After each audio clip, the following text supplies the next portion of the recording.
Hai guys, bismillahirrahmanirrahim. Assalamualaikum warahmatullahi wabarakatuh dan selamat sejahtera. Terima kasih untuk anda semua yang baru saja menonton Cool Panas kita di Cool TV. Yang belum lagi subscribe untuk hari ini, subscribe dulu dan jangan lupa juga untuk tekan button loceng kat tepi tu supaya anda tak terlepas dengan video-video terbaru yang kami uploadkan dekat sana. Alright guys, untuk hari ini Cool Panas kita ada lagi topik yang kita nak bincangkan bersama dengan anda semua, dan pastinya hari ini kita ada tetamu khas yang kita jemput untuk membincangkan topik kita hari ini, iaitu pengurusan konflik. Dan bersama dengan kita hari ini, kita ada seorang yang dah berpengalaman lebih kurang 28 tahun dalam bidang latihan dari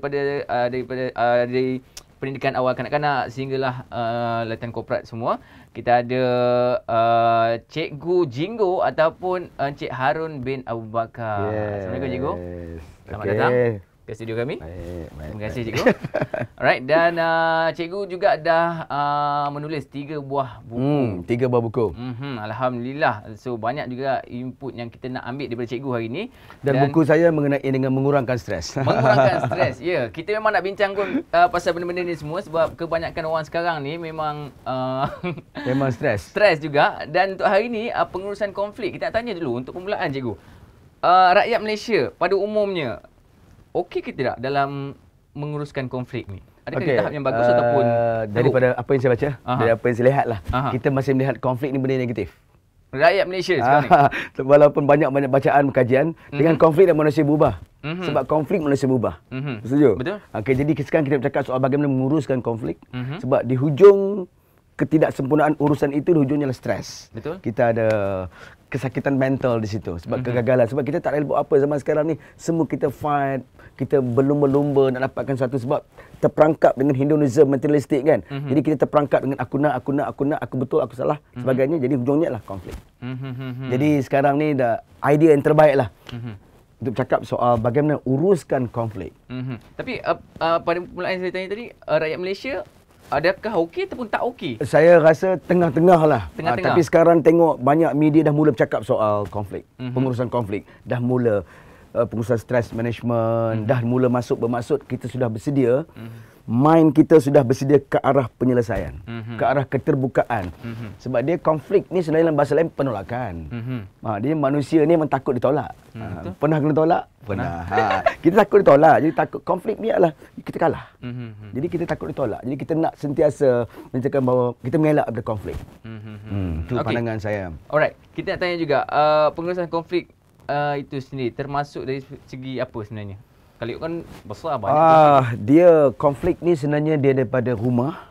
Daripada rumah, mak, ayah, anak, sampailah sistem kejiranan, sampai ke sistem politik setempat, sampailah sistem sekolah. Apa aja sistem di hujungnya adalah ada konflik. Sebab kita adalah manusia yang tak pernah sama dengan orang lain. Betul? Kita adalah cantuman-cantuman manusia yang tak pernah sama. Tapi yang samakan kita ialah G, matlamat. Dia beza matlamat, dia akan berlaku O lah. Apa tu? Obstacle. Hujungnya Hujungnya konflik. Dia punya formula dia mudah. M campur G campur O, hujung C.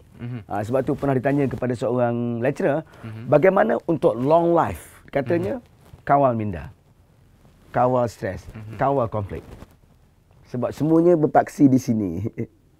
Cara kita fikir. Sebab tu saya suka nak share, event berlaku hari-hari, peristiwa berlaku hari-hari, kita bagi respon. Cara kita bagi respon tu akan menentukan dia punya outcome dia. Jadi event tu dah berlaku dah. Memang dah berlaku. Konflik tak dapat tidak. Konflik akan berlaku. Sebab tu bila konflik ni kita harus melihat secara positif. Sebab konflik lah manusia teranjak ke depan. Betul. Sebab konflik. Jadi konflik sebab kita, dengan konflik lah kita kerja kuat, dengan konflik lah kita bermotivasi. Tapi ada juga orang yang mengambil konflik sebagai bendanya, dia bukan move on, dia move in. Yalah. Dia move in ke belakang. Dia move in kan. Jadi pada pandangan saya, konflik bermula pada hari ni, saya bagi tahu di sini dan ni, accept as konflik. Kita kena terima benda. Terima konflik sebagai satu benda yang boleh move on, kita kata move on and move up terus. Okey, kalau kita kecilkan skop, kalau dekat rumah tu konflik yang biasanya berlaku. Okey, dia di rumah ni, you tengok ya, mak ayah bercantum atas nilai berbeza. Contoh macam orang Kelantan, orang Kedah, nilai tak sama, tapi dicantumkan. Okey, proses pencantuman itu selepas itu dia berbeza. Persekitaran, pengalaman, pendidikan menjadikan semua orang tak pernah sama. Betul. Persekitaran, rumah dia, kejiranan dia, di mana dia lahir, persekitaran pengalaman hidup dan juga pendidikan tak sama. Tapi yang samakan kita dalam rumah tu ialah matlamat. goal. Contoh cerita dia mudah. Macam tengok TV kan, ramai tengok TV. Ayah nak tengok K-pop misalnya. Nenek nak tengok gambar Ganza. Adik tengok kartun. Matlamat tak sama depan TV ni. Macam rasanya apa yang rosak? Kalau orang Melayu apa yang rosak? Dengan TV ni, matlamat tak sama, tukar-tukar berebut channel apa hilang? Remote hilang. Ya, betul. Remote control akan hilang. Bermaksudnya dia punya obstacle akan datang. Obstacle akan datang. Automatic obstacle. Bila ada konflik, obstacle. Sebab tu, kita sekarang bila obstacle itu hujungnya stres. Betul. Kita memikirkan kenapa lah contoh macam cikgu sekolahnya. Seorang nak buat sukan kat padang, seorang nak buat pasukan kat stadium, seorang nak buat jamuan dinner dekat hotel. Matlamat tak sama, hujungnya ialah obstacle. Dia life ni mudah. Untuk earn something, saya nak guna tu formula, earn, excellent, easy, enjoy. Dia kena enjoy dulu. Enjoy, enjoy, easy, excellent, earn. Nak dapatkan earn yang di bawah tu, seronok bekerja, seronok dalam rumah, dia mesti atas tu adalah apa dia? Enjoy. Enjoy ialah accept perbezaan. Tadi apa tu? Enjoy, easy, excellent, earn. Itu panjang tu. Easy. Enjoy. Life ni kena enjoy. Enjoy, easy. Bila kita enjoy, kita akan easy. Betul? Right, betul. Tapi bila kita easy, kita akan excellent. Kita ada daya untuk mencari penambahbaikan. Betul. Kalau macam cikgu-cikgu sanggup membayar pergi kursus, ayah-ayah sanggup pergi kursus parenting sebab dia excellent, akhirnya we earn something. Betul. Kita kena. Jadi bermula core-nya ialah accept, enjoy. Betul. Sebab dalam rumah ialah mak ayah nak tengok kat radio, nak kereta, ayah nak dengar Hot FM, anak nak dengar radio. Ayah radio klasik lah kan. Tak sama, akhirnya anak ambil earphone, habis. Dipanggil lost child. Anak-anak yang hilang. Sekarang istilah dahsyat kat rumah sekarang, lost child. Lost child ni apa dia? Anak yang hilang. Anak hilang betul ke ataupun hilang? Tak. Anak hilang maksudnya fizikal dia ada, fikiran tak ada, perasaan tak ada. Ini satu istilah yang cukup luar biasa. Dia tak rasa duduk kat tak rumah rasa. dah. Kadang-kadang bila pergi makan malam, kadang ayah buka handphone letak. Okey, ayah fizikal ada. Fikirannya tak ada, perasaannya tak ada. Jadi itu orang sekarang lah. Itu satu benda yang amat serius lah. Jadi Malaysia saya sendiri kena menyeru lah. Kita start, mak ayah kena, anak-anak pasal kajian dibuat lah. Umur 3 tahun dah start konflik dengan emosi dia. Dia dah mula. Sebab tu tengok dekat Jepun, dia dah mula dukung anak. Dia banyak dukung anak daripada kereta surung dukung anak. Dia mengelakkan daripada memisahkan anak cepat tidur. Sebab dia tahu konflik emosi ni. Sebab cerita dia mudah saja. Saya nak kongsikan cerita analogi. Kalau satu hari seorang budak dia suka tengok kepala kura-kura, dia beli kura-kura, ketuk kura-kura tu hari. Dia harapan kura-kura tu keluar kan? Kepala kan? Semakin dia ketuk keluar tak? Tak keluar. Macam itulah hidup kita. Semakin diketuk keluar, macam sistem keluarga kita, sistem organisasi melayan kita macam radio rosak. Radio rosak orang buat apa? Ketuk. TV tak keluar gambar dia buat apa? Ketuk dulu. Jadi macam mana? Kalau TV ketuk kejap keluar lah, hilang terus kan. Jadi live ini kita ketuk banyak. Ketuk, kau ikut cakap aku. Ketuk, tak keluar kepala. Cuba pasang lilin kat depan kura-kura tu. Dia bagi apa pada lilin pada kura-kura tu? Cahaya kan? Dengan cahaya tersebut, kura tu keluarlah kepala. Bermaksud live ini sebenarnya kita kena accept, berikan cahaya untuk semua orang, accept perbezaan. Jangan push lah. Macam hot balloon naik sebab apa? Kat tengah dia ada apa? Ada api. Itulah. Dia live ni kena bagi api. Bagi api pada semua orang. Semua orang berikan dia api. Mak ayah nak tak nak, kita berbeza. Orang Pahang dengan orang Perak tak sama. Dia makan ikan patin, saya makan tempoyak kan. Tapi tengah-tengahnya sama.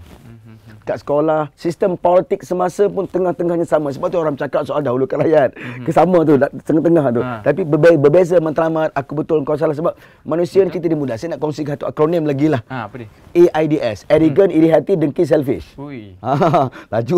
Arrogant, aku betul kau salah. Iri hati, tak boleh tengok orang lebih. Betul? Dengki, kau buat lebih sikit, aku buat page, jom like orang ramai. Memang betul bos. Dan selfish lah. Ini di antara punca-punca konflik timbul. Dia panggil AIDS ni. Apa dia? Arrogant, iri hati, dengki, selfish. Dia kata aku betul aja, kau salah. Yalah. Kalau macam tu, macam mana kalau kita nak mengelakkan daripada berlakunya benda tu semua tadi? Nak mengelak secara umumnya, manusia ni dia menzahirkan karakter agresif, asertif, pasif. Agresif hujungnya aku betul kau salah. Asertif aku betul kau betul. Ni satu lagi ni pesimis ni langsung tak ada apa-apa lah. Kita ambil dua je lah. Pesimis ni memang dia tak nak campur. Tak nak campur. Kau buat apa? Outcome hujung nak jadi apa? Jadilah. Mungkin dia kecewa. Mungkin apa. Ada orang macam tu. Ada orang yang dah jadi dia banyak move out. Dia move on, move in and move out. Lantak lah. apa nak jadi jadilah. Silap keluar macam tu kadang-kadang mengundi pun tak nak. Nak tanya juga pasal mungkin kes yang pernah ataupun situasi yang pernah cikgu lalui ataupun cikgu handle sendiri. Mungkin cikgu boleh kongsikan sikit. Satu pengalaman luar biasa. Saya anggap ini satu perkongsian lah. Saya sebenarnya Syah diberi satu nikmat lah. Allah bagi nikmat. Saya pernah kehilangan keluarga. Kita bercerai lah. Masa lain bercerai lah. Saya selalu sindung Jadi bila mana kita bercerai tu, saya melihat satu konteks ketidaksemarataan nilai. Saya dengan ex-wife. Saya tak perlu salahkan dia. Saya tak perlu salahkan saya. No right, no wrong. Masing-masing menjadi mak ayah adalah pilihan, menjadi anak tak ada pilihan. Jadi saya terperangkap di situ. Saya terperangkap soal nilai, soal kita enggang sama enggang, pipik sama pipik. Kita gagal cantumkan matlamat. Bila gagal cantum matlamat, yang perkataan E tadi, enjoy easy, dah tak easy dah. Bila hilang yang depan, dah tak easy dah. Yalah. Kita dah mula berkira-kira. Sebab tu orang cinta kentut pewangi kan. Betul. Sebab dia enjoy tu, dia berkata enjoy tu. Bila kita dah tak accept, dia mula benda remeh-temeh pun jadi besar, ada besar. Jadi saya pernah dapat kemurungan bila mana kita gagal untuk accept peristiwa tu. Sebab tu saya bagi tahu event dekat sekolah kita belajar dulu exam, kemudian dunia luar sekolah ni exam dulu. Allah sedang menguji orang-orang yang konflik ni. Accept benda tu dan kita bagi respon. Contoh macam bawa kereta, Syah tiba ada potong queue. Syah berpeluang untuk lawan balik, ada berpeluang untuk okey tak apa, dia nak cepat, nak ketandas. Relax. Outcome dia pun relax kan. Yalah. Jadi sekarang ni tengok sistem semasa di luar sana, Allah ya Tuhanku, konflik. Betul. Konflik, cuba kita pesan kebaik. Okey tak apalah. Dia nak berhimpun sikit, okey tak apa. Dia dah hak dia. Relax, contoh gitu. Jadi saya pun keluar dan saya stres dalam keadaan yang kemurungan lah. Tapi saya ke hospital Selayang dirujukkan. Jadi alhamdulillah saya diberi ruang untuk membaca banyak. Satu pengurusan mind. Semua faktor penyelesaian ialah kita sendiri. Fikiran kita sendiri. Jadi kita keluar dan apa yang saya buat dengan anak saya nak share sikit lah. Ini benda yang best lah. Saya tulis atas perkataan ni lah, TRUST. Ini antara saya dengan konflik saya dengan anak saya. T ialah time. Bila mana dalam family, dalam sistem jabat, T ialah time. R ialah respect. U ialah unconditional love. S ialah sensitive, T ialah touch. Jadi T ialah time. Respect, unconditional love, sensitive and touch. Kita bayang kita musnahkan perkataan ni. Boleh buka balik tak? Boleh kan? Boleh. Sama tak? Tak sama kan? Dia dah punya.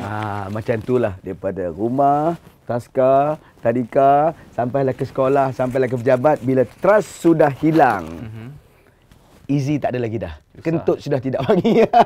Masak garam sikit, makanan dah mula sebab dah tak enjoy. Dia akan cari orang lain yang berikan dia enjoy. Habis sistem kita. Anak-anak pun sama. Bila ke rumah, mak ayah gagal untuk menguruskan ego, anak macam ni, satu, lost child. Masuk bilik, kunci bilik. Kedua, mula balik lambat. Yang ketiga, anak di asrama, cuti tak nak balik. Alright, so positifkan diri anda, insyaAllah. Kita kena dapatkan balik trust yang hilang. Yes, and trust yang hilang. Semua sistem lah, negara pun trust yang hilang. Ya, insyaAllah. Alright, jadi insyaAllah kalau kita berkesempatan lagi, kita akan panggil lagi cikgu Jinggo kita. Next mungkin kita akan turun ke kalau boleh ke radio pula lepas ni mungkin itu luar biasa, itu luar biasa. Alright, jadi sekali lagi kita ucapkan terima kasih kepada Cikgu Jinggo kita atas kesudian untuk datang ke show kita hari ini. Terima kasih cikgu. Alright. Nak cerita panjang ni semua cikgu, kalau tak cukup nak borak. Cukup dia banyak. Tapi yang penting kena ada 4 E apa dia? Enjoy, easy, excellent, and you earn something. Yes. Alright, jadi untuk anda semua kalau ada apa-apa pandangan ataupun sebelum tu jap, kalau nak cari cikgu kat mana? Saya Facebook saya Cigu. Dia bukan cikgu, CGU Jinggo. Instagram Cikgu Jinggo, Twitter Cikgu Jinggo, buku pun Cikgu Jinggo. Maksudnya transformasi saya daripada yang lama kepada yang baru ada transisi dia. Transisi dia saya juga berkonflik bukan dalam keluarga tapi dengan ayah saya pun konflik sebab cerita panjang. Yes. Kalau anda nak tahu lebih lanjut lagi, boleh kenal cikgu dengan lebih dekat lagi melalui Facebook cikgu juga sebenarnya. Nak tanya soalan apa-apa pun boleh juga dekat situ cikgu InsyaAllah. Alright, jadi sekian saja daripada kami sekarang ni ataupun kalau ada nak sampaikan cadangan ataupun soalan boleh komen ke bawah. Kita jumpa next bersama dengan saya Syah Sulaiman. Assalamualaikum. Cool FM, suara semasa.